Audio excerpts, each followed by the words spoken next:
ఈ ఒకవేళ వెపన్ పెట్టి బెదిరించిన అనుకో ఎవరి సమక్షంలో ఎవరి ఆఫీస్ లా ఆ ఆఫీస్ కు వెపన్ ఎట్లా పోయింది అసలు ఆ వెపన్ ఎవరిది రోహిత్ రెడ్డి వెపనా లేకపోతే సుమన్ వెపనా లేకపోతే ఇంకెవరైనా వెపనా ఇప్పుడు అమ్మాయి చెప్తున్న వెపన్ రేవంత్ రెడ్డి పంపించిందని చెప్తున్నది ఓకే ఆ మాట కూడా చెప్తున్నది మరి రేవంత్ రెడ్డి వెపనా లేకపోతే ఇంకెక్కడికి వచ్చినటువంటి వెపనా కొండ మురళి పంపించినటువంటి వెపన్ ఇదంతా తేలాల్సిన అవసరం కూడా ఉంది కదా అసలు ఈ వెపన్ల పంచాయతీ ఏంది ఇది ఎక్కడిది ఈ తుపాకుల సంస్కృతి ఎక్కడిది ఇది ఎక్కడ కదా నువ్వు కంతల తుపాకి పెట్టి బెదిరించిండ్రు ఆయన ఆ కంపెనీ అయిన డక్కర్ అంటే ఆయన పెట్టి బెదిరించారు అంటే ఇది ఏం రాజ్యం ఇది ఎక్కడ పోతున్నది ఇది దీనికి కథ ఏంది ఇదేనా ప్రజాస్వామ్యం నువ్వు చెప్పిన నీ రాహుల్ గాంధీ ఏడ్చుకున్న రోజు పొద్దుగా ఏడ్చున్న ప్రజాస్వామ్యం ఇదేనా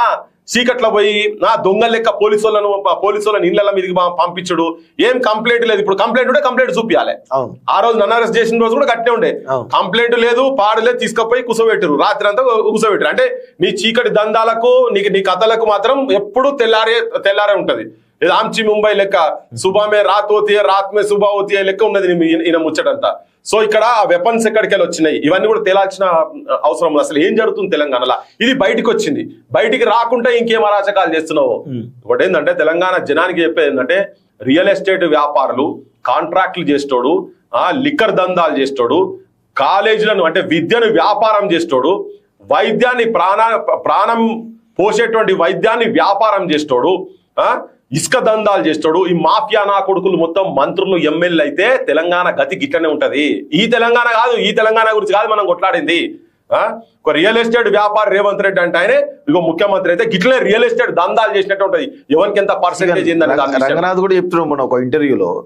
రేవంత్ రెడ్డి గారికి రియల్ ఎస్టేట్ బాగా తెలుసు అని చెప్పేసి మన రంగనాథ్ కూడా చెప్పి క్లియర్ ఇప్పుడు ఆ రంగనాథ్ అంటే కూడా మనం కూడా చూసినాం ఇప్పుడు హైడ్రా తోటి జనము నిన్ను తూ అంటున్నారు ఆయన అమ్మ నా బుద్ధులు తిడుతున్నారు నీకు సోయి ఉన్నదో లేదో మాకు అర్థమైతే మేమే వినలేకపోతున్నాం అవి వినలేక బయటికి వస్తున్నాం మనిషికి అన్నిటికన్నా ముఖ్యమైనదంటే చచ్చిపోయే వరకు ఒక డ్రీమ్ ఉంటది ఒక్క ఇల్లు కట్టుకోవాలి అని ఏదో కష్టపడి నువ్వు చేసిన తప్పు గతంలో చేసిన తప్పు ఏ తప్పుతోటో ఒక 20 ఏళ్ళు 30 ఏళ్ళు కూడగొట్టుకొని